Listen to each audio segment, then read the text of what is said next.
old place where we just met. She's just the girl for me, and I want all the world to see we've met. La da da da da da. Now had it been another day, I might have looked the other way, and I'd have never been aware. But as it is, I'll dream of her tonight. La da da da da da. I'm falling, yes I've fallen, and she keeps calling me back again. Now I have never known the lack of this. I've been alone and I have missed things and kept out of sight. But other girls were never quite like this. La da da da da da.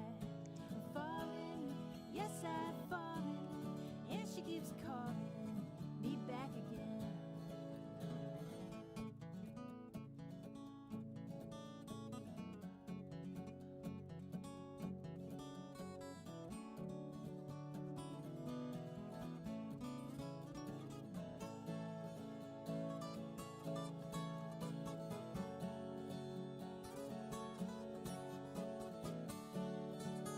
Good morning, grasshoppers. I see that we have the option. Pull this down just a little bit. Let's see here, because we should actually have the names of the players. Tim Taylor is white in this one. And an opponent by the name of Green. Although you can't see them very well, at least you can see them.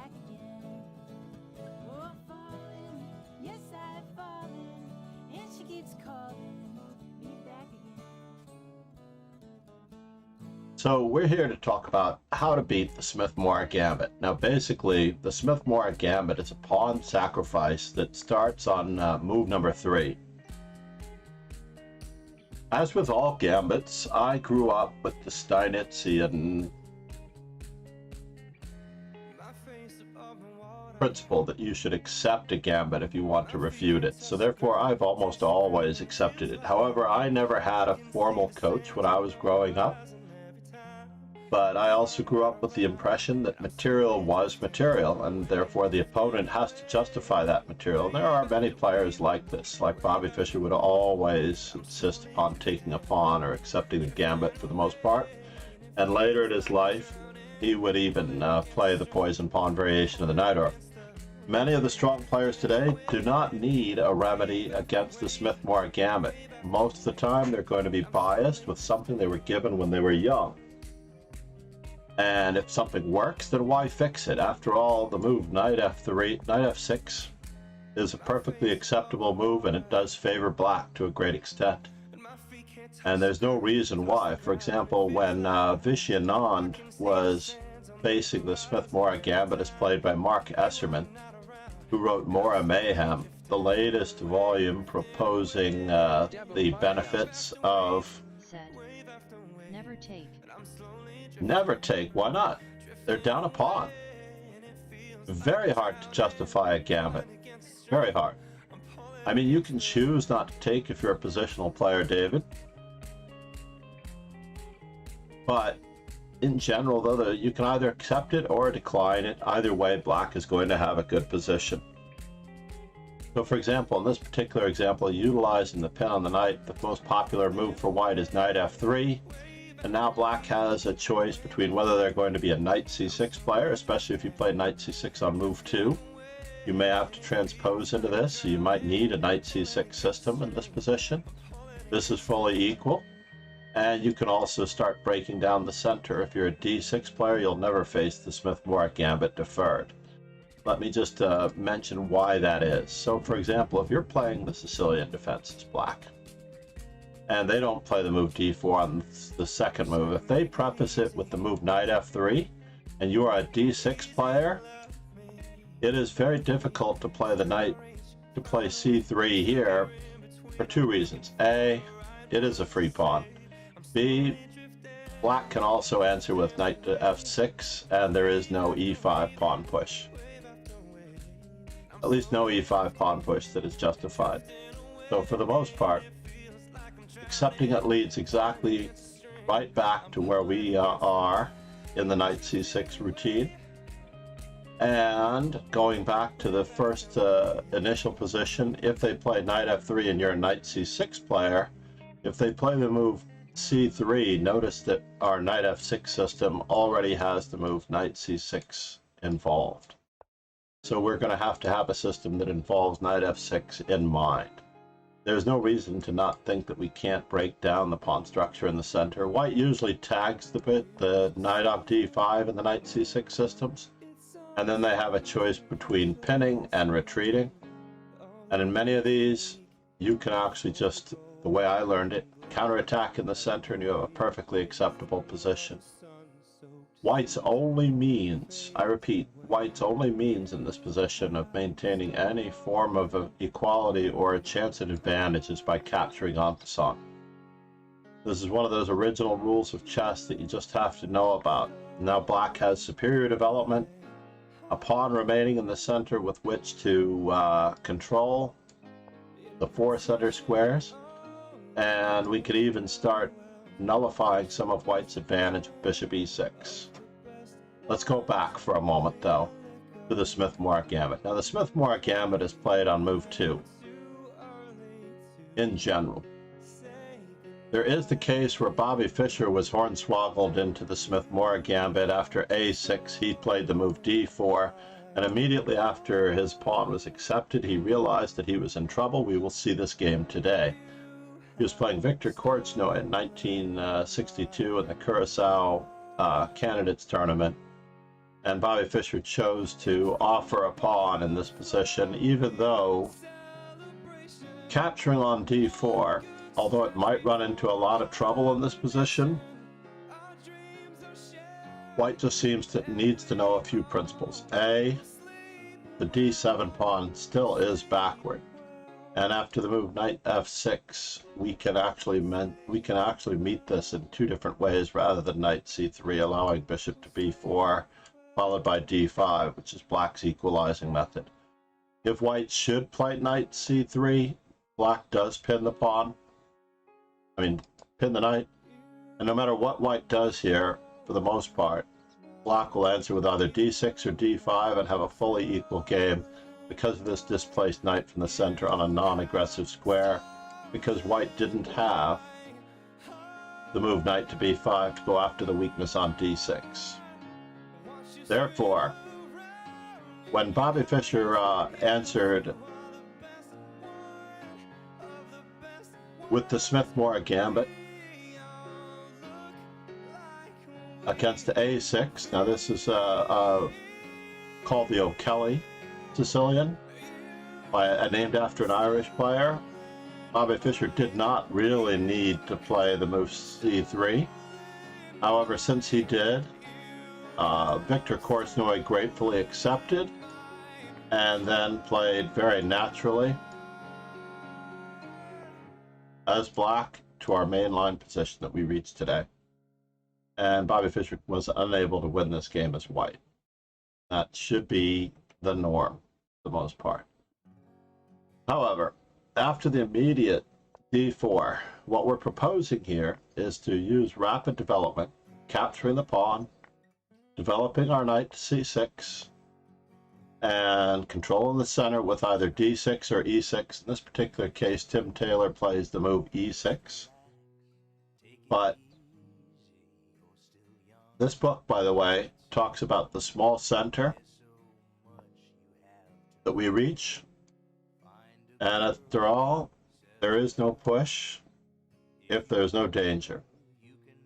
Ben Feingold came out with a system involving a6 and rook to a7, and with the idea of rook c7 or rook d7.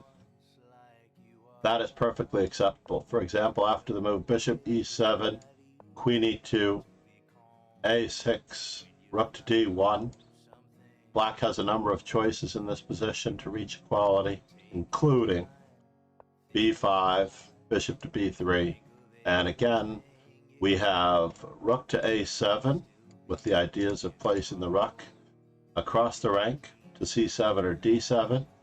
We also have bishop to b7 possibilities, or if we're at all worried about the e5 pawn push, we can just maintain steady equality with bishop to d7 rook to c8, and queen to c7. Said. Remember, you're up a pawn. Is right. He is far more creative than he gives himself credit for. Indeed. Now, the move a6, by the way, in the Najdorf variation that David is talking about, is a high-class waiting move. And the move a6 is very, very useful against a knight on c3, which is why in many recent efforts to try to refute the Sicilian, we had Sabotage the Sicilian by Kasparov, I believe. He recommended f3, but this move is just too slow. Black just answers with e5, and when the knight runs out of the center, we just answer with d5, and we have full equality. There's like nothing white can do here to obtain an advantage, because black has 2 pawns in the center, and this is black's goal in the Sicilian. Honestly, it is what it's all about. So the move d4 on the second move, Tim Taylor shows in this particular game that a small center is just as good as his refutation as proposed in the book. We can play knight f6, fully equal. Queen e2 is standard, threatening rook to d1. Tim Taylor chooses to develop his kingside pieces, but a6 again is better, as we'll see later in later games. Bishop d7 is also very good, with the intention of controlling the e5 square and placing the bishop on c6 at the earliest opportunity. We can also restrict white's pieces with moves like h6. There's absolutely nothing wrong with this.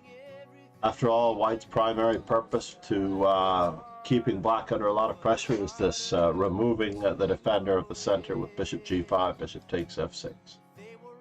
Now we'll see that we run into a lot of these in any event, but after the move queen e7, bishop e7, rook to d1, and ironically, Tim Taylor plays what was then the mainline theory, the early 1990s theory, but again, bishop to d7 is perfectly acceptable. There's absolutely no danger. If you feel like the d6 pawn should come under fire, we can always play queen to b8, a6, and b5 later. If black has to deal with the bishop moving to f4, we can also just discover on the center, trying to once again reach c6 with our bishop, put pressure on white's e4 pawn, and there's absolutely nothing wrong with this position as black. After all, white could try some extravagant exchange sacrifice, but honestly, we have quite a number of things that we can do in the meantime.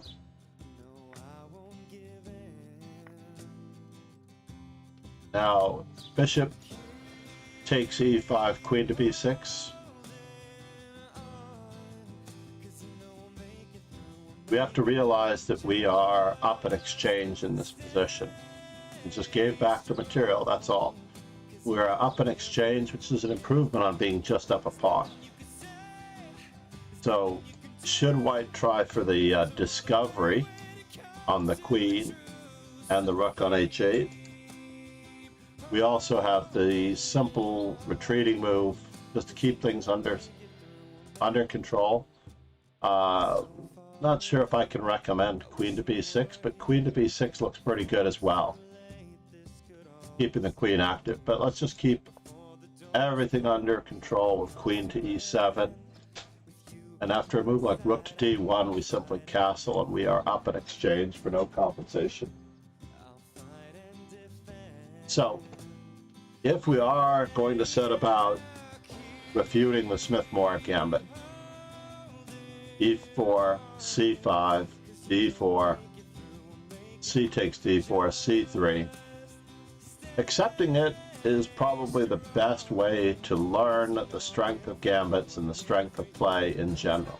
Now, if we do a rudimentary check here after the moves knight to c6, knight f3, d6, bishop to c4, e6, and we transpose to the mainline position that Tim Taylor reaches in the game, queen e2, castles, knight f6, queen e2, Bishop to e7. Let's just consider for a moment the value of a pawn. We all know that a pawn is our starting value of 1. So knights and bishops are worth 3 each, and they change in value based on their responsibility and threats that they might be able to provide for us in the position. So bishops could be worth more than knights, and of course we all know there are those proponents of knights that can be worth more than bishops.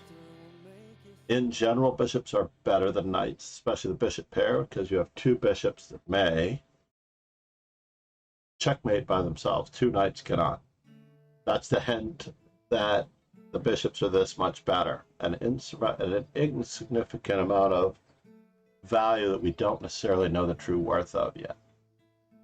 So Tim Taylor answers rook to d1 with the move e5. Now this entirely costs us a tempo, but it doesn't change the nature of the position because we are going to get our bishop to g4 unless white stops us with the move h3, which is the return of the tempo that we just lost going from e6 to e5. Black castles, and now white tries a rather extravagant move at expanding on the queen side. Now, with the move b4, we should realize that this pawn should probably not be taken, but we do have 2 weaknesses. One of the primary questions you have to ask yourself is, where are the weaknesses? And I will put those in the chat for the study. The study link is available on both Twitter and in the Discord.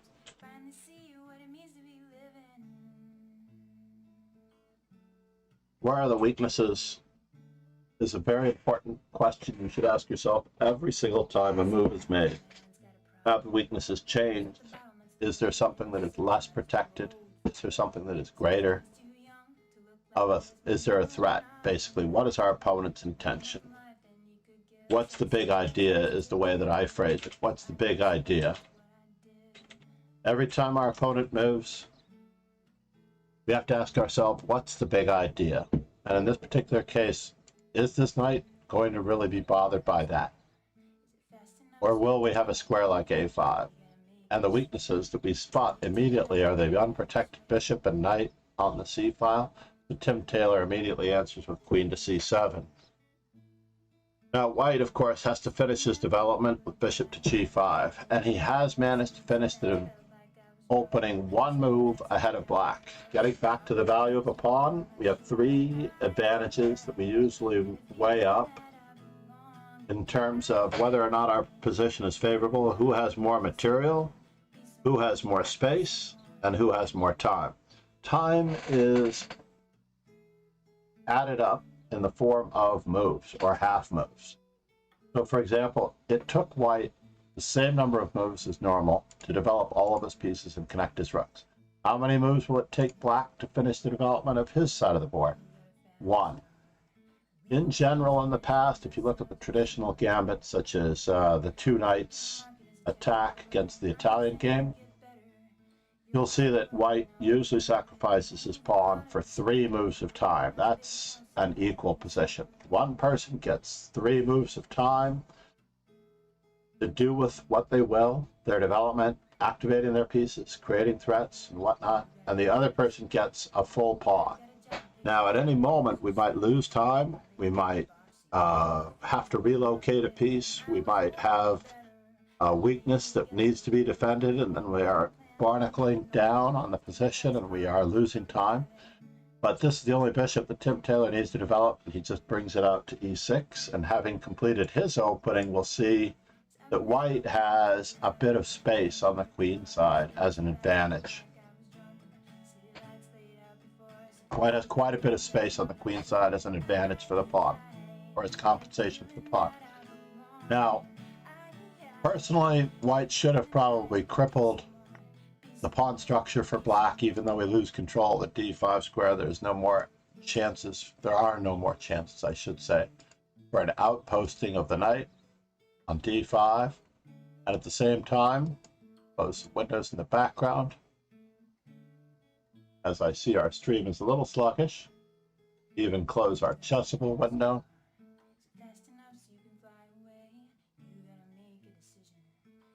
So you'll see that this position could be slightly better for white, given the nature of Black's queen on the c file.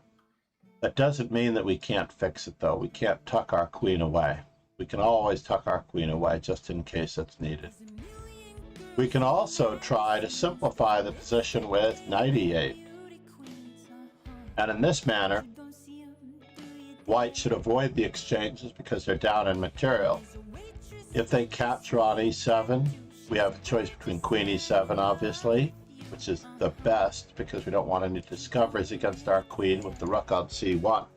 There are 3 long distance pieces and you have to respect them: rooks, queens, and bishops. Anything on any line, whether it's a diagonal, file, rank, might be threatened regardless of what's in the way. So we have to consider these possibilities. White, of course, has to consider that this pawn can be taken again, and he might want to play a3 or increase the pressure by playing queen to d2. In this manner, if the pawn is taken on b4, we'll be able to answer with a discovery upon the knight and a counterattack on the pawn on d6. We also have a rook coming through to the 7th rank if this knight is decoyed. So after the move, knight to d6, knight takes d6. You might think that we have the option of playing rook to d8, but unfortunately that's not a real option, as there are several things that can be happening in this position.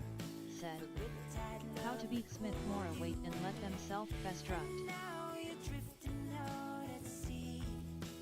Knight takes e5 is enticing, but I think we're just down material after either knight takes d6 or rook takes d6. So first things first, white seizes equality by an exchange sacrifice and a discovery. Now that the queen is no longer protected, we actually get to discover upon the queen, and this rook is also unprotected. After e takes f5, queen takes d8. We're no longer down the exchange, and black's pawn structure is a shambles. And at the same time, while black is up a pawn temporarily, there's really no advantage to be had for either side.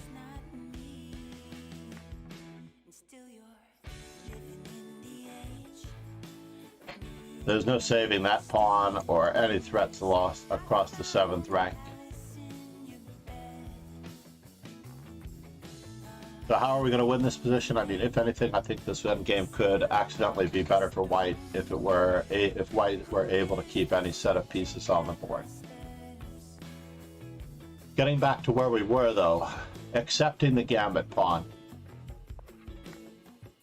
C takes d4 after e4, c5, c3, d takes c3, knight takes c3. I prefer knight f6. Karpov prefers e6 and a6 as he played in the game against Nigel Short. I will include that one in this particular study when we get a chance. For those of you who wish to find this link. Their NF and RXC seems problematic for white. In the previous position, Dabo 5000 said, knight f6 and rook to c8.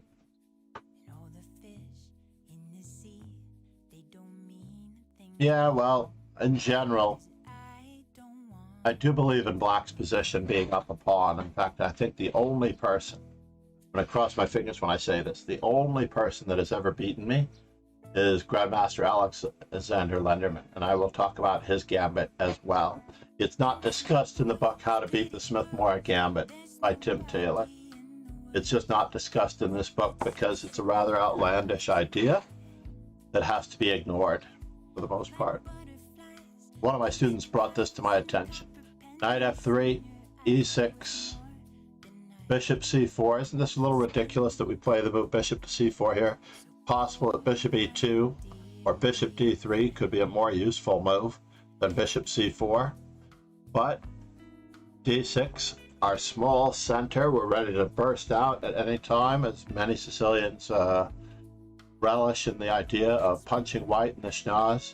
Castles for white, knight f6, queen e2. Bishop e7.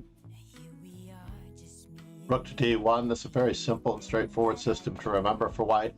And again, I advocate for bishop d7 in this particular position, should you find yourself here. But Tim Taylor actually plays the move e5. And there's something to be said for that. There's absolutely no love lost here as far as being able to break out in this position with that move. Bishop to b5 could be considered. Bishop to e3 could be considered. However, white chooses to prevent the bishop coming to g4 with the move h3. Castles for black. And now that outrageous move b4, which we didn't discuss fully previously. Now, before this move, let's just do our count again. How many moves will it take white to safely connect their rooks? Well, they could do it right now with bishop to e3. And black will have 2 moves, of course, to connect his rooks. That's only an advantage of 1 move of time in the activation of all of the forces. So where is this compensation for the sacrificed pawn? I just don't see it. In any event, let's watch Tim Taylor as he takes care of Mr. Green. Tim Taylor's opponent throws the move b4 in. Now, I assume that white is more a Gambit aficionado, and I talked before about the dangers of trying to capture this pawn, and the first danger is, of course, that they get the pawn back straight away, and we're left with an isolated pawn on d6 that could be a target. Bishop to e6, and knight f3 might be the simplest. After all, this position is fully equal. White does have compensation for the pawn and the space advantage in the center afforded by the pawn on e4. There's nothing wrong with this position for either side. But if we wish to defeat the Smith-Morra Gambit, we can't accept everything they throw at us. So Tim Taylor chooses to tag those 2 weaknesses on the file with queen to c7, bishop to g5, bishop to e6, and now white wastes a tempo. What kind of a tempo is it? Well, possible that he's trying to go after the d6 pawn. So bishop takes f6, bishop takes f6, and bishop takes e6, f takes e6, and why not knight to b5? Well, there's just no real advantage to be had here after queen to e7.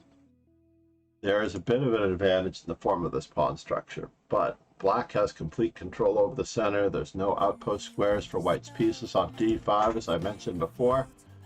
So seeing that the move knight to b5 could be played, let's just look at it a little further. White can choose to double rooks, but that might lead to further problems since we can kick the defender of that rook. So knight takes d6 if we're going to get the pawn back. And possibly, sorry if I can get rid of some of these extraneous lines, we will get a lot of pressure on the e5 pawn. Tough choice, which rook? Don't really want this pawn to be hanging later, so we'll begin to put both rooks on the c and the d file. Knight to c4. Now, I don't recommend taking on d1. Although it's perfectly fine, I'm certain, because we have another where that came from. It's possible that at this moment we can really challenge white, being up a pawn again. What do they have for this? I don't see it. Going back to f takes e6. Instead of the move knight to b5, white decides to put more pressure on the position by tagging the e6 pawn first, possibly threatening b5 against the pinned knight on c6. So we have a choice between queen f7 and queen e7. Tim Taylor chooses queen e7. Personally, I might have chosen queen to f7 so that we would have a queen on the light squares as well as a bishop on the dark squares, and we might have latent pressure against the f2 pawn with the help of the double battery queen and rook. After all, f2 is a weakness. Tim Taylor chose queen e7 though. And after the move b5,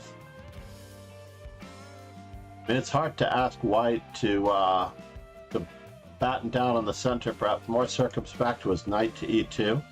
Now the knight gets to jump into the center, and after exchanges such as knight takes d4 and e takes d4, black now has a strategic advantage in the form of this powerful passed pawn on d4. We can anchor it, it's a protected passed pawn. Doesn't need to be bothered just yet. In fact, there may even be, if white slips up in this position with knight e2, possibilities of pushing the pawn, and that is what white does. At this moment, I think black has a clear advantage. Rather than trying to get the pawn to the d3 square and winning even further material advantage, black activates all their rooks. Black can activate all their rooks as well by hitting the queen.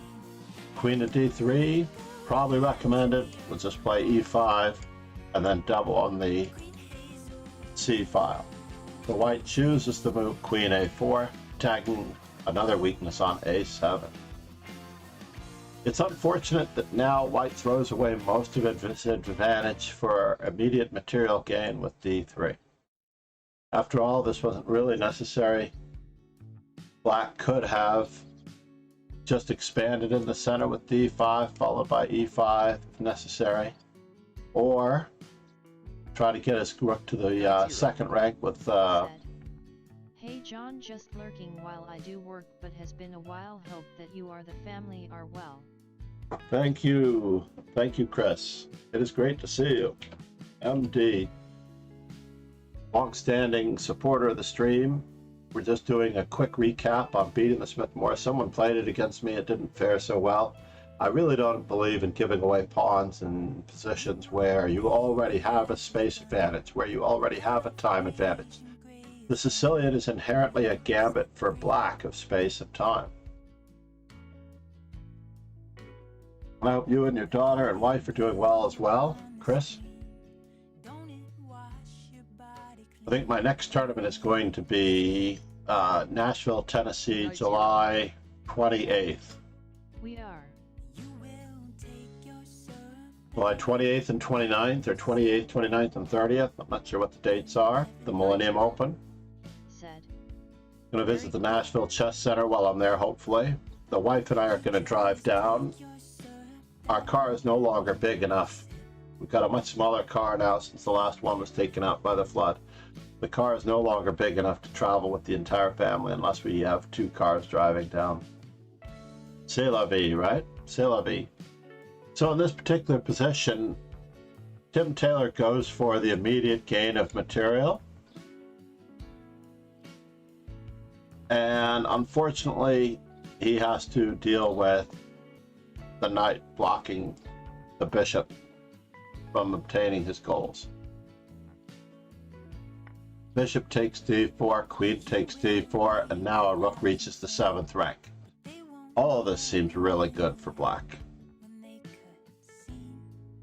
Now, I'm a big believer in never, ever, ever defending, so I would recommend probably just capturing this pawn and playing rook to g3. In other words, rook takes d3, and no matter which rook takes on f2, we're simply going to batten down the hatches and counterattack as best we can, and then defuse the situation later.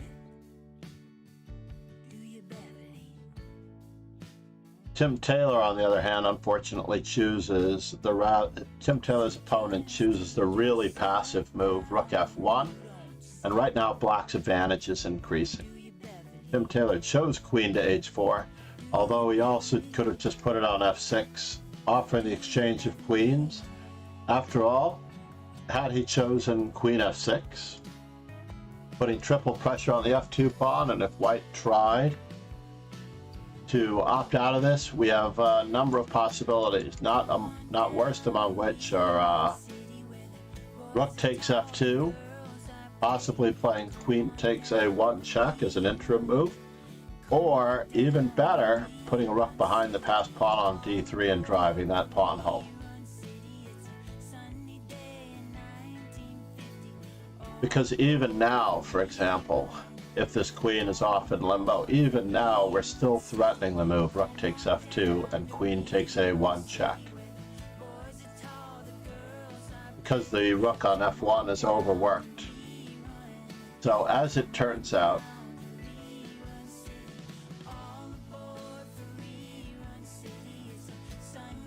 Tim Taylor goes for queen h4. Now this has a number of benefits, both large and small. And white unfortunately falls apart at this stage, grabbing yet another pawn and ignoring all of the threats. I guess he thought that perhaps he has counterplay on the back rank. Should a rook capture on f2? But tough to say. So again, queen to f6 is probably the optimal move. Instead he played queen to h4, and white actually grabbed this pawn on d6, and Tim Taylor immediately tries to bolster his center pawn with queen takes e4, when he could have taken care of further dangers with either h6 we already talked about, or even queen to d8, trying to push the pawn through. There's nothing wrong overtly with queen takes e4, even though Stockfish originally gave it a double question mark move. This position, unfortunately, at this moment is back to roughly level, but black has all the activity. White is, white is down a pawn, and white has to prove that he has something for the pawn, given that his only active piece is a queen. Rook on a to e1, attempting to skewer through to the queen. And rook to e2, blockading and preparing the escort service. This gives white a chance to put his rook on a better square. Rook to d1, rook takes a2, rook takes d3.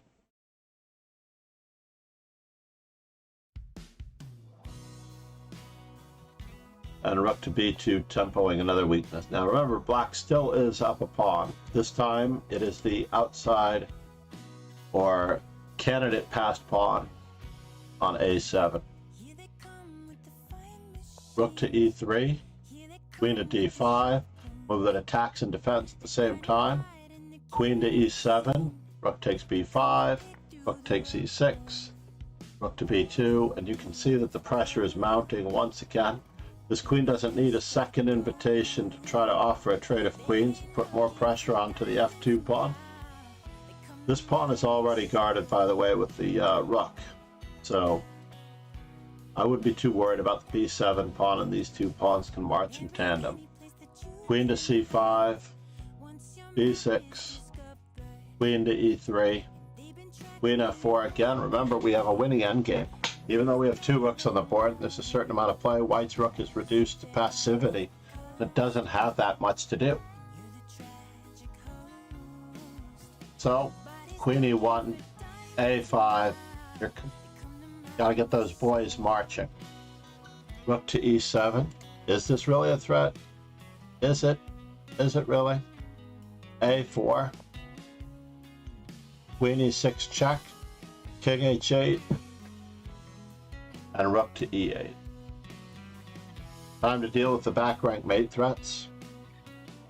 After all, capturing and capturing, not only would it mate us in any position like this, but even if we were able to go to h7, then the a4 pawn might be in a bit of danger. Not now, obviously, because the queen is protecting it, but g3, queen to b4, and black misses an opportunity to put the full Monty on black with the move queen f7. Instead, he chooses an interference move with the rook to try to put pressure on the g7 pawn. However, There is no pressure as long as the queen can remain centralized. And unfortunately, after rook to d7, where is our timer here? Where is our timer?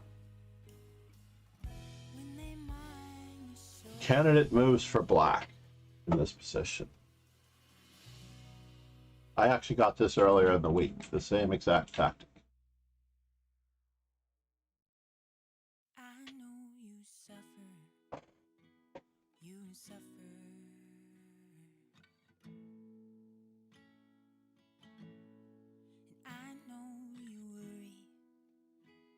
You worry about me. As I talk to the others, I laugh with the others. Remember, we're looking for 3 good moves.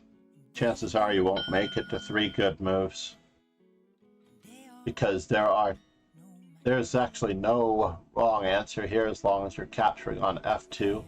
Preferably you should use the move rook on b takes b2, f2. And in this manner, white has to resign because there's no stopping either check or queen captures with check, check, and rook to f2 checkmate. If he tries any funny business here, it's not about the queen. It's not about the queen at all.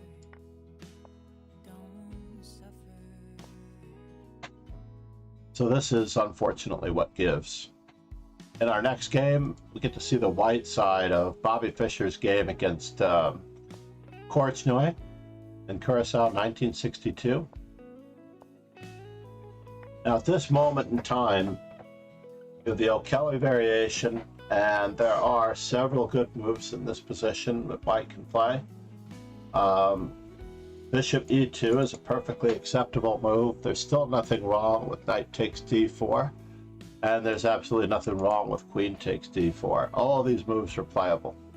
However, Fischer chose the rather extreme Smith-Morra. Now, many books have proposed that even Bobby Fischer played the Smith-Morra. He did so here because it was an accident. And in an effort to keep these videos short, we may have to stop for just a moment and regroup. Notice that Korchnoi chooses the system that we're proposing here. Tim Taylor's proposal with 6a6. The natural and normal move order for this is e4 c5, d4 cd4, c3 d takes c3, knight takes c3, knight to c6, knight f3 d6 to control the center, bishop to c4, and a6. Now this morning I blundered in a tournament, which is why I referenced this video, and I mentioned that we will refute the Smith-Morra, as I blundered this morning with the move knight f6, and my opponent answered with e5, and I was sort of like, why did I play knight f6 when I knew I was going to play a6? My hands just made the move in a blitz without thinking, and I went on to win the game after the very, very logical, perfectly playable knight to g4. There's absolutely nothing going on here. After all, black is still up a pawn. He does have a weakness on d6. White could be slightly better because I blundered, but in general, there's absolutely nothing wrong with the move knight to g4 if you find yourself in this position. Worth looking at some more. So e4, c5, knight f3, a6. Even in this position, I would recommend a c3 Sicilian, a Morroxy bind, fianchetto with the bishop against the long diagonals rook. b5 might be hindered, or simply knight to c3 if you're okay with not having a Morroxy bind in the e6 and a6 systems, if you're okay with that. In fact, I recommend knight c3 against many systems, that's a waiting move to see what black is up to.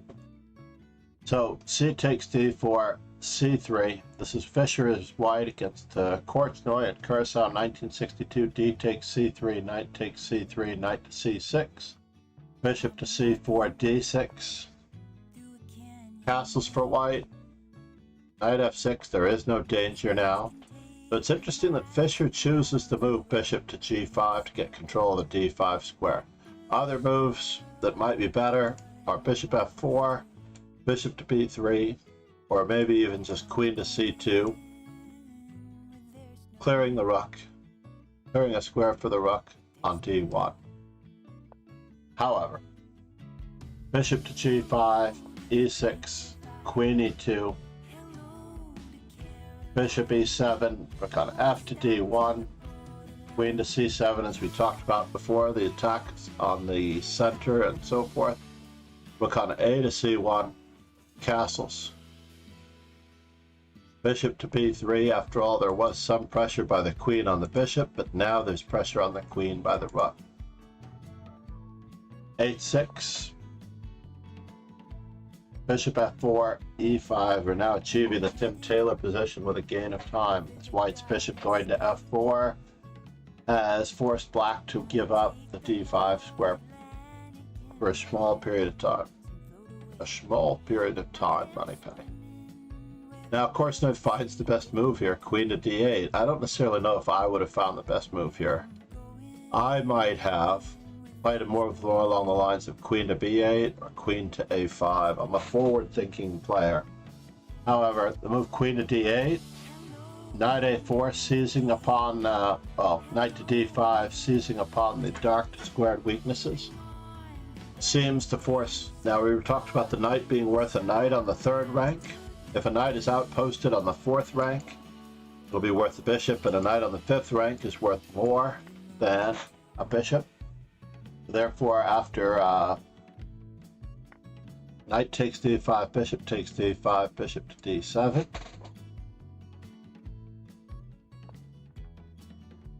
Fischer hasn't given up on the weakness of the dark squares. Bishop g5. Well, that's coming up. Knight to b4, bishop to b3, bishop g5, bishop takes g5, queen takes g5, and already white's position is struggling. Black is almost better here after moves like knight to c4. So therefore, knight to f3, bishop to g4, rook to c7. The greedy rooks in the 7th rank mow down the pawns where they live. And now, perhaps not the best move by Korchnoi, queen to d8. Rook takes b7. Rook to b8. Notice how black is giving it back the pawn, but he's achieving the ultimate activity for his pieces. Only the rook on f8 is being left out at the moment. Rook takes b8, queen takes b8, h3. Bishop takes f3, queen takes f3. Knight to c6. There's a juicy outpost square in the center calling out. Queen to d3. Knight to d4. Bishop to c4. a5. No Gegenspiel for white. b3. Queen to b4. f4. After all, if we're going to get anything, we have to undermine this knight. King h7. It's hard to say that this is the best move in this position. Moves like queen a3, probing more weaknesses, and perhaps even pinning the b2 pawn to the queen on 3rd rank. On white's 3rd rank is enough, could be enough. But after king h7, the players agreed to a draw. This was the same tournament in which Fischer accused many of the Russians of agreeing to quick draws and increasing the number of rest days for the Soviet team.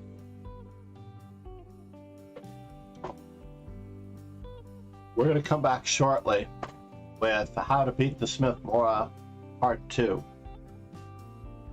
Well, I didn't reset my clock. Needless to say, How to Beat the Smith-Morra Part 2, coming up shortly. Or should I continue with this and no one cares about the length of the video?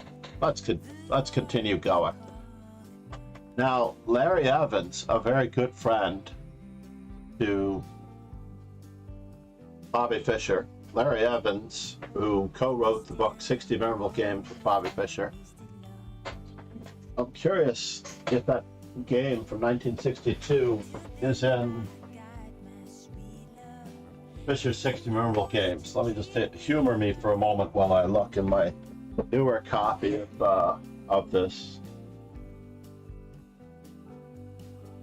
Fortunately, this book is arranged in chronological order.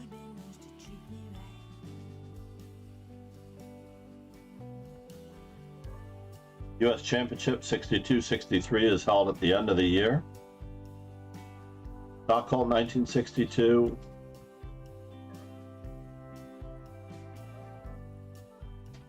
It'll be easier just to use the index rather than trying to thumb through it like there is no index.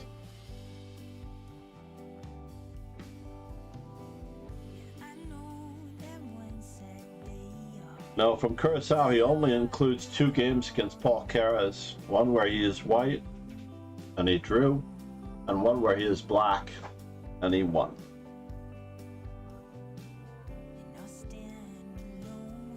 Fortunately, the opening names are not listed in the index, so. Now, Korsno was a frequent opponent of Bobby Fischer's, so he held him with a lot of respect, so there's no doubt that he chose. Sorry, I was going for knight f3 as usual. d4, c takes d4, c3, d takes c3, knight takes c3, knight to c6. After all, we have to develop pieces. Knight f3, d6, bishop c4. Remember, we're lowering that bishop to c4 in this position, and then a6. Now, I mentioned in the intro that the only person I've ever lost to is Alex Lenderman. And he intriguingly would play the move e5 in this position. 123 said, "Hello there."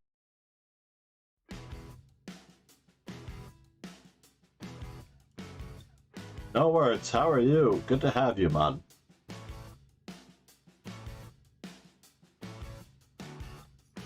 So, what to do about this particular move? Suggestions for black? Let's do our candidate moves for black in this particular position. Remember, this is Lenderman's variation.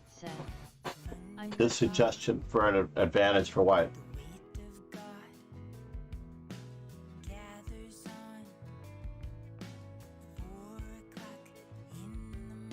I unfortunately did not play this particular variation against Alexander Lenderman when I had a chance in a tournament game.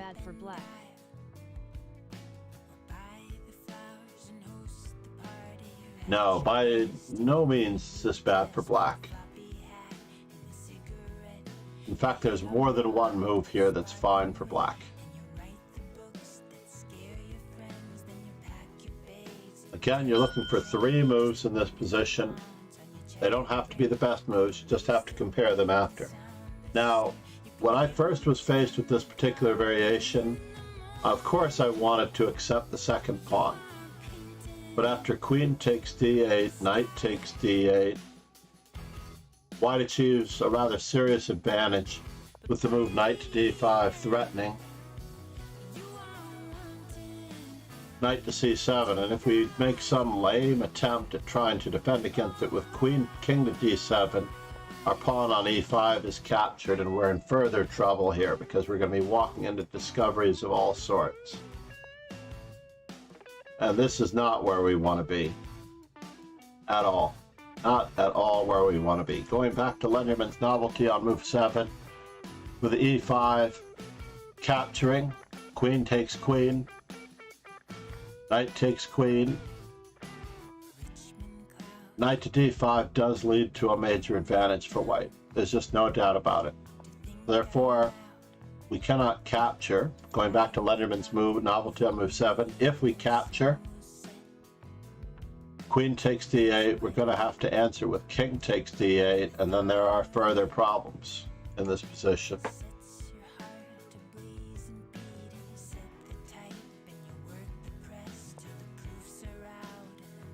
This is very awkward for black. Going back to Linderman's novelty on move 7, hopefully everyone looked at the option of just finishing our development. And if e takes d6, bishop takes d6, black is literally a pawn up with no compensation for white, since white doesn't even have a center pawn to speak of. Center pawns, by the way, are worth a little bit more than the side pawns at the beginning of the game. And at the end of the game, outside potential passed pawns, the outside pawns could be more valuable than the center pawns by a smidgen, depending on their worth and the possibilities that they offer you. So needless to say, going back to Linderman's novelty, we can also just perhaps batten down some hatches. I also considered the possibility of h6, and I considered the possibility of g6. However, stopping the knight from increasing the pressure on f7 is key, and believe it or not, after the move e takes d6, I really considered for a short period of time just ignoring it with e6, but getting our pieces developed with knight f6 or recapturing with the move queen takes d6, both are ideal. Getting back to Linderman's novelty on move 7, we see that offering this pawn and moving the same pawn twice just doesn't fit in with seeking advantage with white. So therefore, we're going to stay with white's mainline move, castles. And we can now, thanks to the pawn on a6, we can now play knight f6. Yep. We can now play knight f6. There's no real danger here. e5 this time, and I have had it played against me many times. Can be met by pawn takes pawn, queen takes, knight takes, and after knight takes e5, bishop to e6, and I've played g6, bishop g7, and castles, and there are no weaknesses for black here. One young man did increase the pressure here by attempting to play b5, knight to b5, and after a takes b5, bishop takes b5, bishop to d7. You'd think that we would be in a lot of trouble after knight takes d7, knight takes d7, rook to d1, but we can still prevent any pressure with knight to c6, and white has nothing to show for being down a piece. Said. BF I think is right after NF. Let's take a look.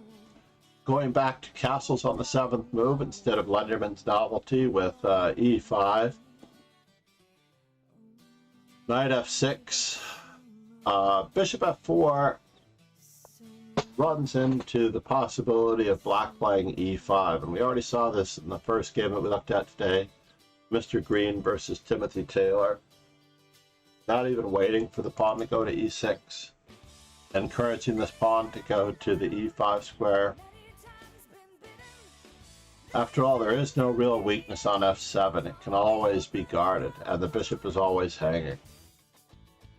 And that bishop is always hanging if we play bishop to e6. So it's very, very hard to see how white can save himself here. Getting back to the 8th move, Bobby Fischer in this position, by the way, chose the move bishop to g5, so we're gonna stay with that one. The player playing white, by the way, in this particular position is Ken Smith. BFKXQB. Dabo 5000. Said. It's wrong, but why?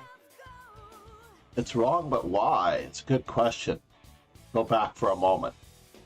I'm not sure. Remember, we're already down a pawn, right? We're already down a pawn. I don't necessarily see what kind of compensation white will have here. This is guarded twice. That's guarded twice. Now we're down a piece for one pawn.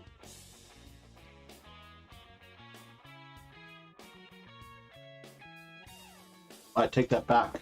Knight 0. We're not even getting the pawn on b7. We're down a piece for nothing. There will be some IRL streams from Paris, and I think I have someone coming in who actually plays at the Marshall Chess Club, another streamer who plays at the Marshall Chess Club to assist. Knight 0. to assist with the IRL Very stream. cool. In fact, we raided her earlier, Bumboba Bee. She could also use the lesson. So Bobby Fischer chose to move bishop to g5 instead of sacrificing a bishop and queen to b3 check. In fact, I like the idea of playing queen to b3 without sacking it, and although this encourages e6, there's the further threat of knight to a5, simplifying the position by forking the queen and the bishop. I don't know. Tricky.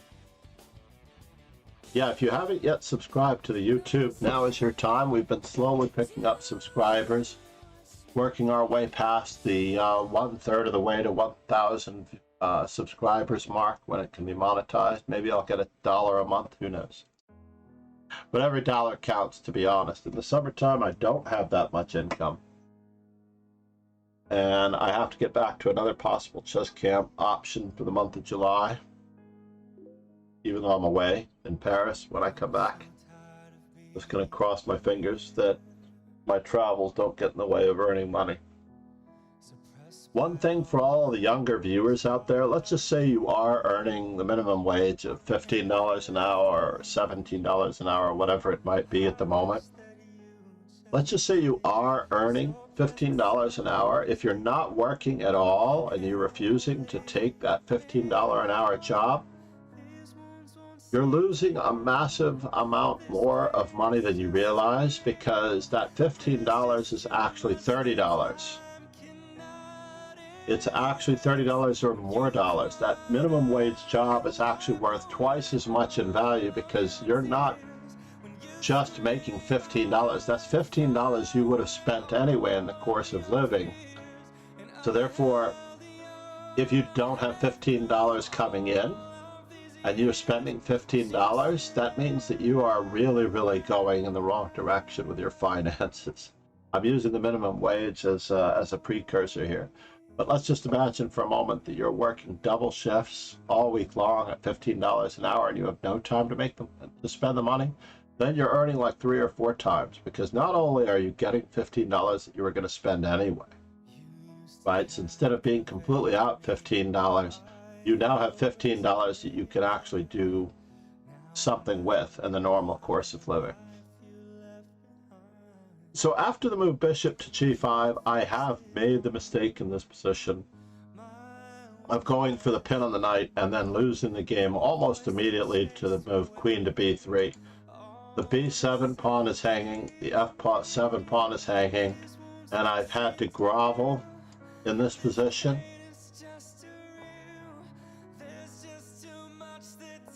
And I believe I actually had played the move d5 in this position at one point, and I ran into queen a4 check, which was highly uncomfortable.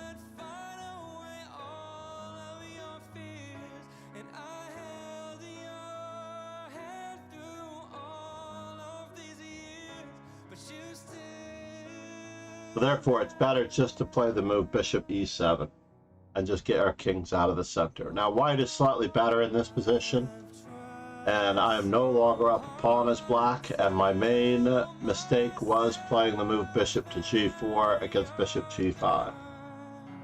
Therefore, as I showed in a game maybe yesterday, I think I actually played the black side yesterday, someone played the move queen to e2. And in this position, the move bishop to g4 truly is advantageous for black, because there's no defense to the threats of knight to d4 and others. So for example, h3 immediately could unnecessarily run into knight to d4. Bishop takes f7 check, king takes f7, queen to c4 check, knight to e6, and then pawn takes knight, pawn takes bishop, and knight takes, with the idea of knight to e5. It's very, very scary for black in general. Not that I recommend it at all. The chances are we probably have to barnacle with other moves, for example. bishop takes, queen to c4 check. That was a clearance for queen to arrive on the square. I don't know. We can't play the move bishop to e6 because we're about to be forced away with knight to g5 from the protection of our bishop. Now they're getting their piece back. We could be in even more grave danger than we realize.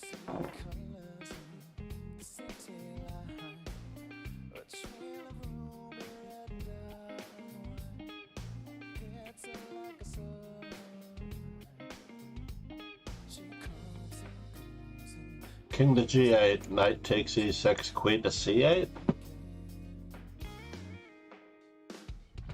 Queen takes c8, rook takes c8, and knight takes d4. And we're down a piece. We're just down a piece. Getting back to the move, bishop to g5, the other main line that we're going to examine in this position besides bishop g5 is the move h3. Which is also worth seeing. I'm sorry, instead of bishop g5, we're going to see h3. I've had all these moves played against me. In fact, I've had bishop g5 played against me the fewest number of times, even though the advocate for the Smith-Morra game, the Gambit, Penn Smith himself, is playing white in this position.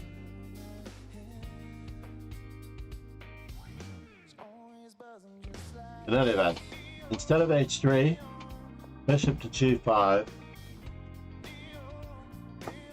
e6, queen e2, and again, I might recommend b5 followed by rook to a7 in this position.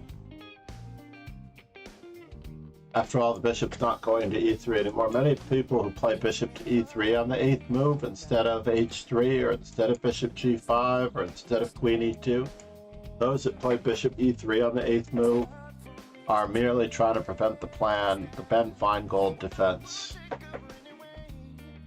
I believe it's called the Ben Feingold defense. We will do a video on that one as well. However, let's just see this game. Ready? So, h6, bishop h4, g5, bishop to g3, knight h5. After all, we are up in material here. Rook on f to d1 may or may not be better than rook on a to d1. After all, we do want to shove the e5 pawn, so maybe the rook does belong on e1. Knight takes g3, h takes g3, g4. Knight e1, knight e5. Attacking and defending at the same time. Bishop to b3, h5. You can see that white is in a tremendous amount of trouble here. Knight to d3, bishop to g7, knight f4, f4 itself might have been pretty good. And after g takes f3, g takes f3 gives white some attacking chances. But h4, queen to d2, h takes g3, f takes g3, and candidate moves for black in this position.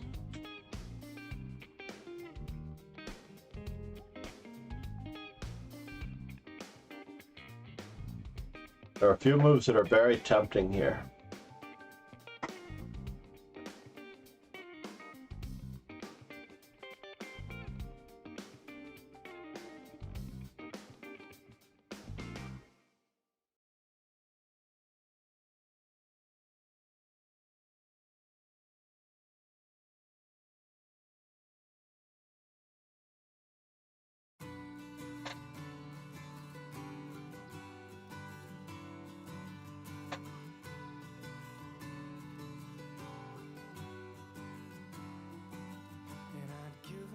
Forever to touch you, 'cause I know that Now, of course, you can pause this video if you're watching on demand on YouTube and extend your possibilities later. But there are three moves that are of equal value in this particular position.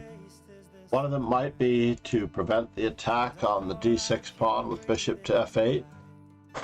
But another might be just simply to continue developing with b5, or we can play the move that Larry Evans played, queen to b6 check, forcing the king toward the center. And this pawn is not that much of a worry, as if white did think about playing queen takes d6, we have the in-between move. Rather than guarding our queen, we have the in-between move, rook to h1. And after queen takes d6, rook takes d6. Rook takes a1. And now white is hard pressed to justify having captured that pawn. So therefore, after bishop to d7, rather than allow the skewer of the king to the rook, white chooses to centralize his rook. Now this doesn't prevent the skewer, so the d6 pawn is still not being threatened, by the way. Black finds a rather simplistic move, but there is a better move. There is a better move for black in this position than the one Larry Evans played. I don't know who did the commentary, but I think it was Larson who gave the answer e5. I think someone answered e4 with e5 against Ken Smith, and they gave e5 a question mark, and they said c5 wins a pawn on the first move. So there was no reason to play the move e5 question mark.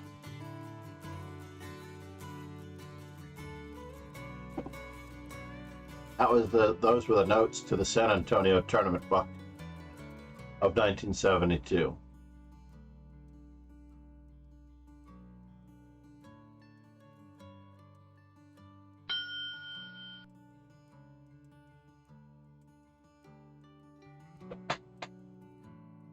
Now, once you do come up with three moves, you should weigh up very carefully what you feel are the best ways that each of those moves might proceed, and by working them out for yourself, you'll be able to decide whether or not there's any danger. And you can continue with the best move based on calculation, the calculation and assessment of the various three candidate moves that you choose. And you have to do this process very quickly, looking at several options. Never have tunnel vision. The number one problem with younger players is that they have tunnel vision in many positions.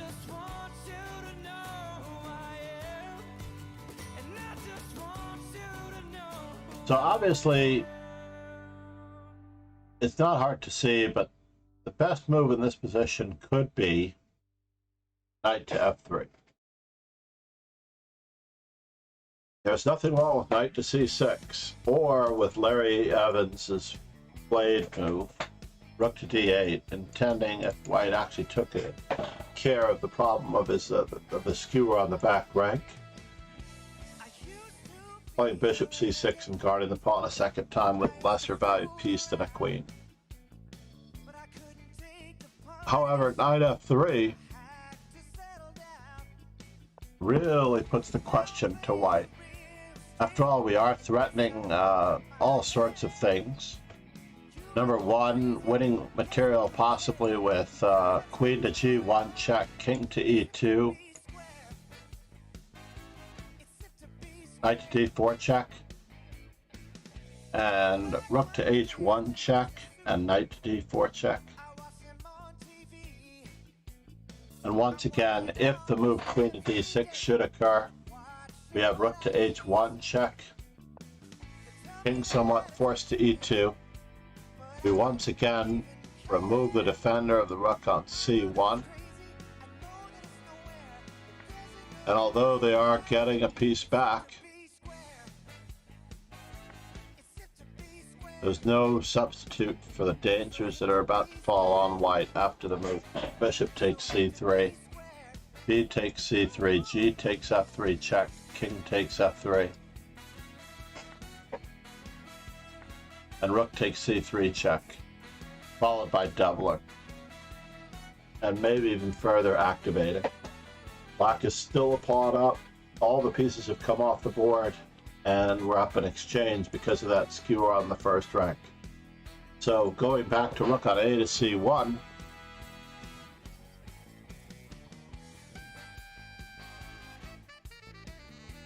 Larry Evans simply chose rook to d8. I don't know if he was as dynamic a person to consider the ramifications of knight f3, where we trade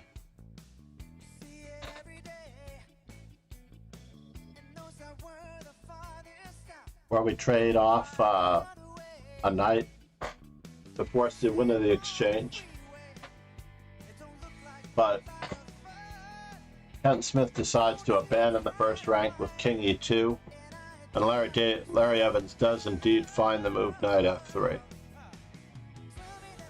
And it's worse now. We cannot accept the knight because of rook to h2 check, winning the queen with the skewer.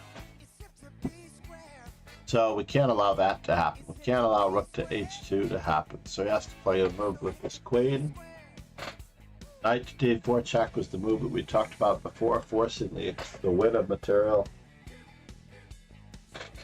That's after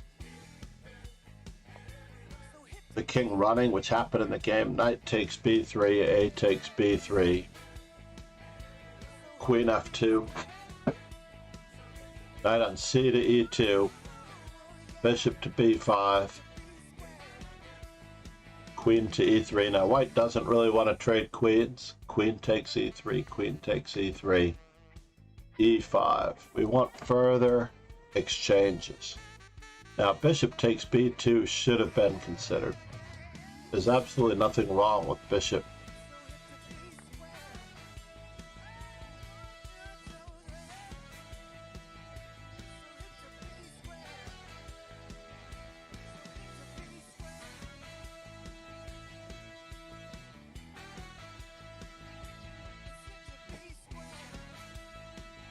Instead, queen takes e3 check, king takes e3, e5 was played.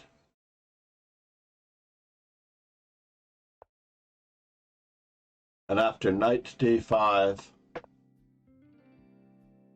bishop h6 check, king f2, bishop takes c1. Another skewer that belongs in my book, honestly. Bishop to c6.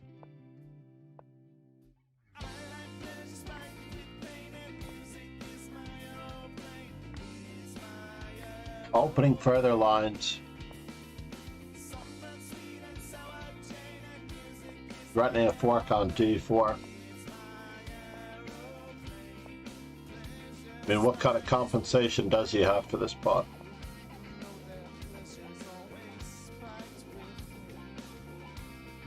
And after rook to g5, intending the doubling of rooks perhaps, or even the centralizing of the king, white decided to hang it up at this very moment in time. Now, International Master James Rizzatato was also a very good player in this day. Now, I want to mention that we're not using Tim Taylor's notes in this game. We're using my own personal experiences with this opening.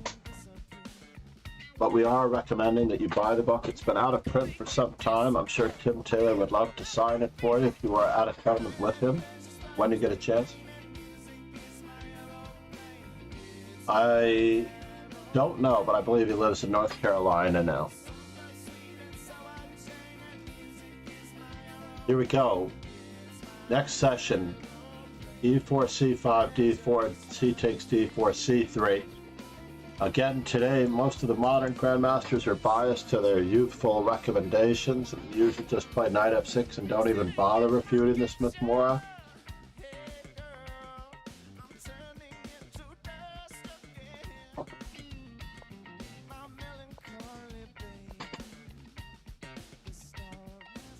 Here's an interesting attempt. Without having a knight on f6, bishop to g5. What does it really do? Good question. We can still play knight f6. There's no reason to weaken our king side with moves like h6 and g5, or weaken the open dark square diagonal with g6 and bishop to g7. Even though moves like that will work. e6, queen e2, h6. Now, bishop e3 is a better move than last game's bishop h4, where the bishop was offsides and not really contributing.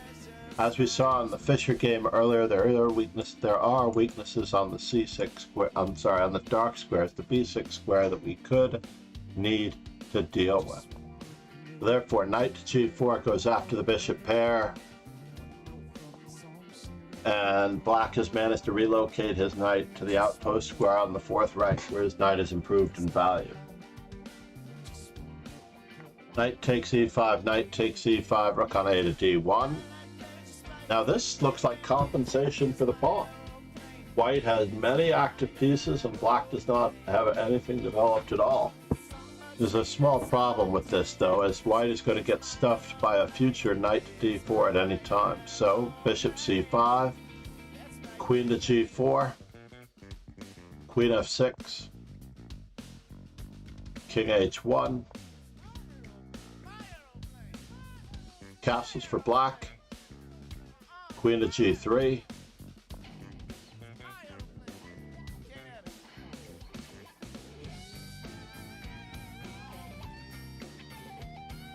king h7, just getting our king off of that file so that there are no later threats. Bishop takes h6. In any event, after king h7, f4 is perfectly acceptable. We saw that move coming a mile away, and black offers the trade of queens. Queen to e1, b5. Note how black is striking back in order to connect his rooks. This was a little dubious. Unfortunately, white should have just backed up the bishop and let black continue his, well, authoritative move, comfort zone move. Bishop to b7, indirectly attacking the e4 pawn with both the idea of pawn to b4, removing the defender, and bishop takes e4. Some line or another. However, instead of bishop to d3 on move number 19, white played f5. And while we don't have much choice, e takes f5, e takes f5, bishop takes f5. Rook f5 is a little extreme.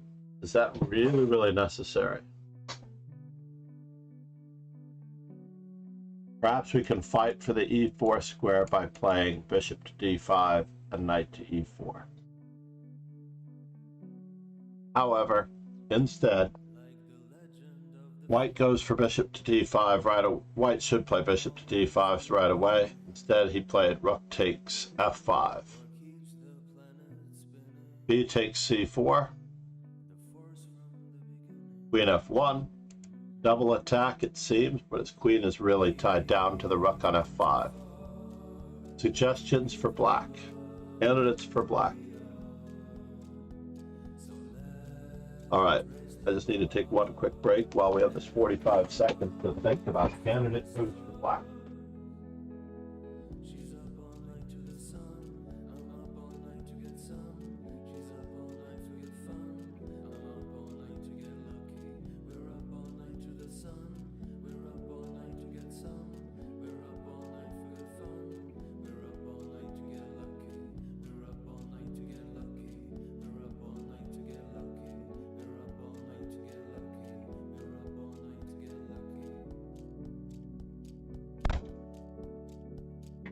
All right. And now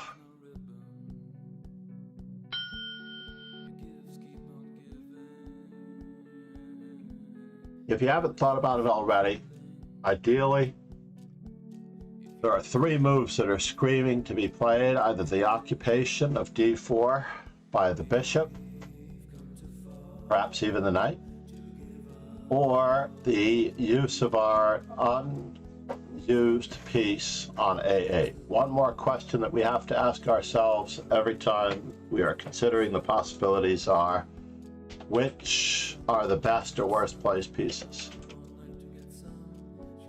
Especially which are the worst, because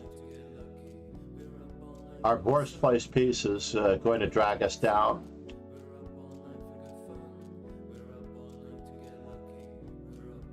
Drag us down in the course of a game. Which are the best or worst placed pieces? Right now, rook on a to d8 solves most of black's problems as he's no longer down material, and in fact the queen could be a little bit overworked trying to defend both the rook on d1 and the rook on f5. Bishop to c1, rook takes d1 as advertised. The knight is forced back because after all the queen is tied down to defending the rook. And once again, our worst placed piece comes into contention. Rook on f, d8. We'll notice that this pawn is not really on offer because of the way the queen is overworked. Rook takes f7 would be met by either rook takes d1 or the far, far, far more effective move, just thank you very much, because of the back rank mate threat to the king.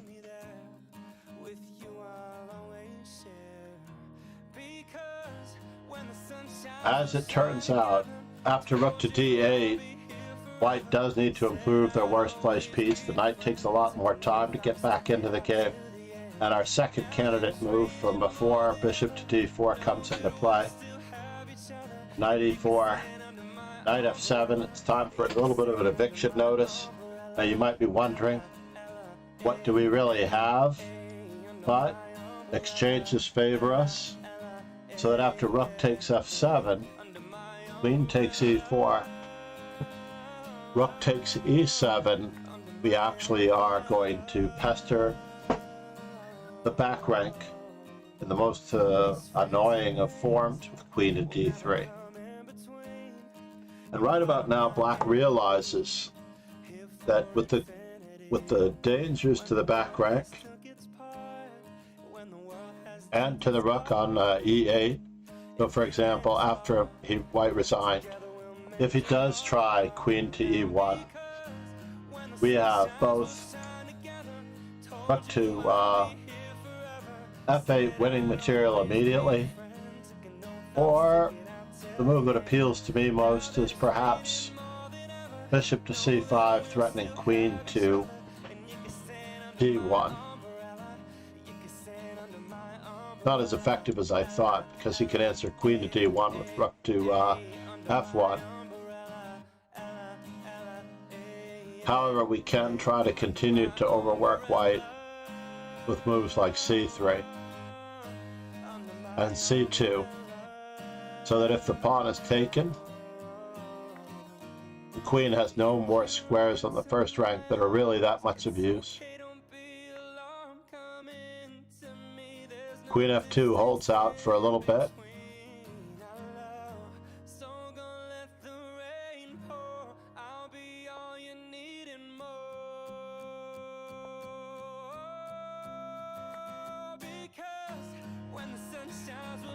And that would be the end of the world as we know it.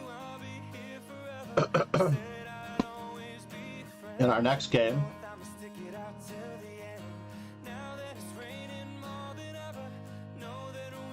we still have the same options. This is a game played by Mr. Thomas against Tim Taylor. E4, C5, D4, C takes D4, C3, D takes C3, knight takes C3, knight C6, knight F3, D6 to keep the E5 square under control, bishop to C4, and not e6, although that's a very useful move, but a6. Castles and knight f6. Bishop g5 again. Small center with e6, queen e2, h6. Now we saw bishop to h4 in the first game. We saw bishop to e3 in the next game. This time white chooses to retreat bishop f4. g5 again, gains time on the bishop. And we strive for the bishop pair with the move knight to g4. Look on f to d1, seeking some active counterplay, some active play. We're going to scarf the dark squared bishop while we can. That was the glue of white's position, as once quoted by Grandmaster Joel Benjamin. The dark squared bishop is the glue of many white positions in the Sicilian. And g4. Now it's hard to believe that black has begun playing this game with none of his pieces developed. However, black does have quite a bit of a clear advantage. Knight e1 is probably the more circumspect. After all, moving forward with knight e4 allows knight e5. Knight d4 allows knight to d5. Now, bishop to e2 probably is the best move, but the player against International Master Timothy Taylor plays bishop to b3 and queen to g5. Creates a lot more problems for white. Remember, we are up a pawn. All we have to do is get rid of white's most active pieces. So instead of queen to g5, black played queen h4, trying to place the queen as far as it will go. To me, this does appear that it might lose some time because the queen has only but one threat in that position. The white completes this development with rook on a to c1. Instead of going for the weakened dark squares with knight a4 and potentially knight to b6.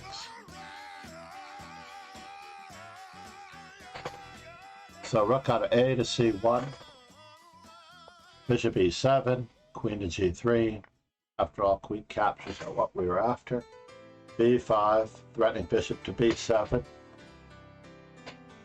a4, b4, knight a2,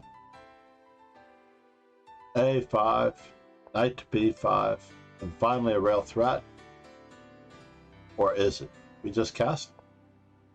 Oh, we're up a pawn in this position. And all that's really required is that we get to a winning endgame by, as Joel Benjamin uses it on his book title, liquidation. Knight takes d6. Bishop a6. Where is that knight going?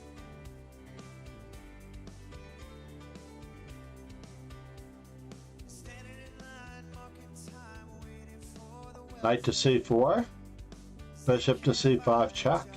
Remember, black's pieces are far more active and far more purposeful than white's. Bishop takes c4, bishop takes c4, and bishop e3. Suddenly, white's position is reeking. Rook to c2. Candidate moves for black.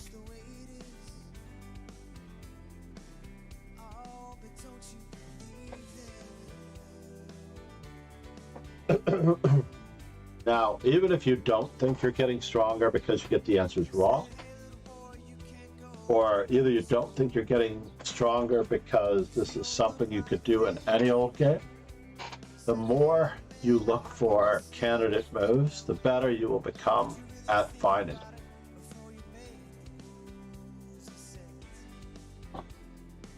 it. This is also an opportunity for us to improve on International Masters Tim Taylor's play.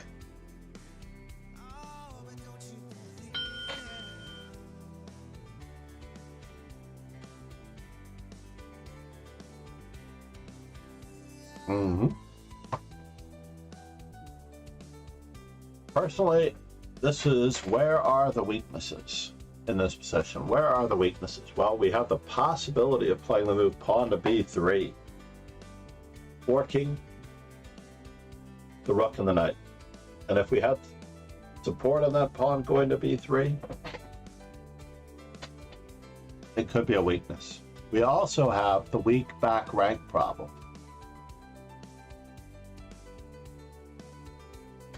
Because of the nature of the king, it would be best for us just to activate our rook and tag the worst placed piece that white has. Even if he were to avoid exchanges, you have to realize he's not threatening our bishop, and we can continue activating our worst placed piece, and this will create further problems. Moves like b3, knight takes c4, rook takes c4, rook takes c4, b takes c4. We can probably just win material with the move b3. There's nowhere for the knight to go.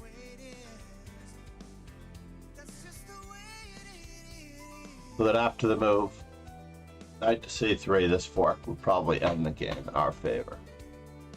Going back to where we started quizzing for our candidate moves, Tim Taylor chooses the less than best rook on a to c8 right away.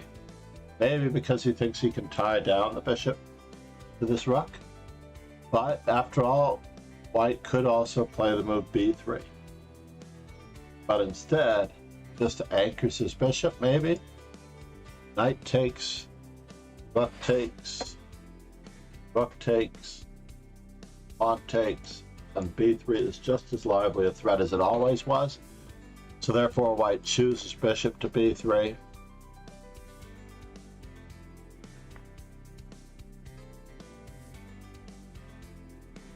And after bishop takes c2, candidate moves for black.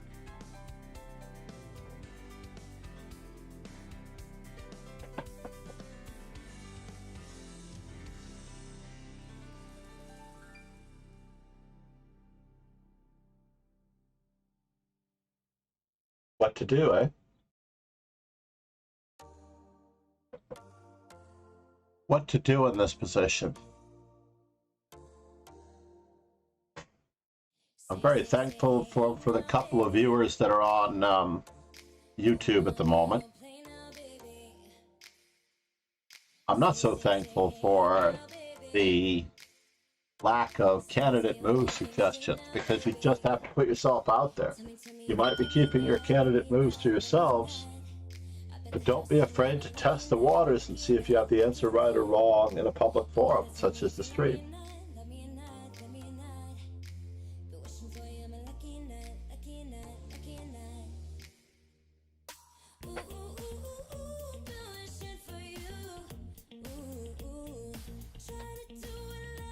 What to do, what to do.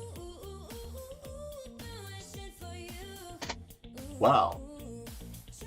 Interestingly enough, Tim Taylor chooses easily the best move, get the rook to the second rank, b3, because after the move bishop takes b3, rook to b8, the skewer through to the pawn on b2 creates more problems than black can solve, than white can solve.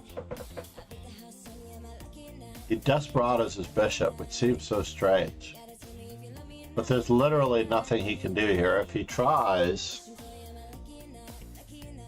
bishop to c2, rook takes b2, runs the bishop out of moves.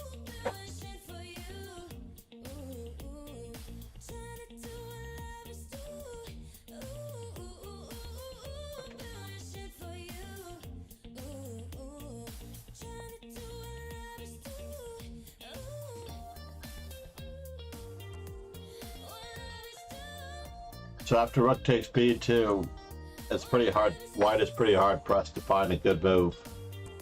After the move rook to b8, white desperadoed his bishop. Bishop takes e6, f takes e6, and then attempted to batten down the hatches with rook to b1. I would normally ask for candidate moves here, but blockading that pawn and keeping it from moving is rather large. Knight to c3, bishop d4 skewers through the pawn on b2. After knight d1, knight to d3, already there's even more pressure than white can stand to bear. After all, he is down a piece. And since we're not planning on practicing being down a piece in these positions,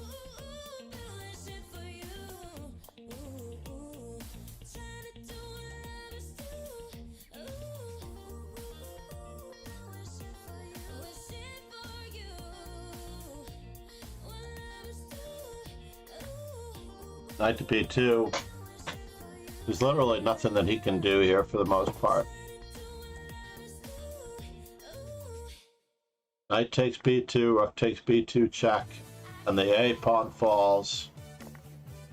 And after the knight moves away, the a pawn is going to decide the game. So white resigned after king to d3, knight takes e4, and now we take the king outside the square of the two pawns.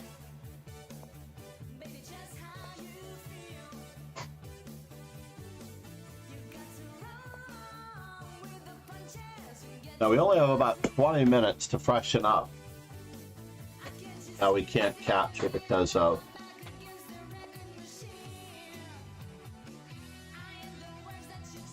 there's no point in this. Now the study link to see the rest of the games on how to beat the Smith-Morra is here. And I'm going to take a 20-minute break before I have two tournaments coming up. I'm hoping to stream the Opera Bullet, which is starting in a few minutes.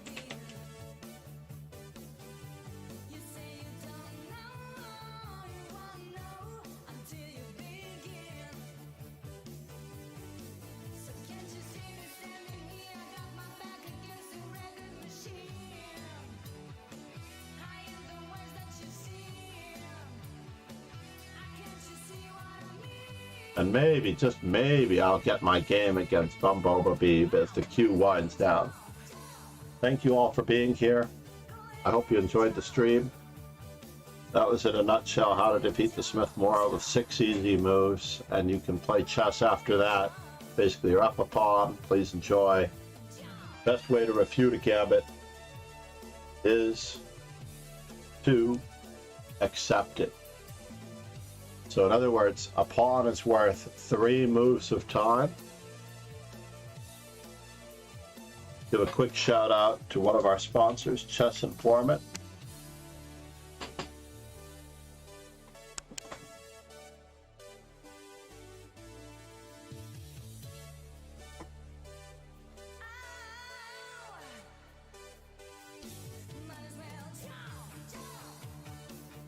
And I hope you get the latest. Informant number 155. To start off your collection with the moment that you are starting to take chess seriously. Celebrate it as your anniversary. It's been around since 1966. Please enjoy. Thank you very much. Cheers and ciao.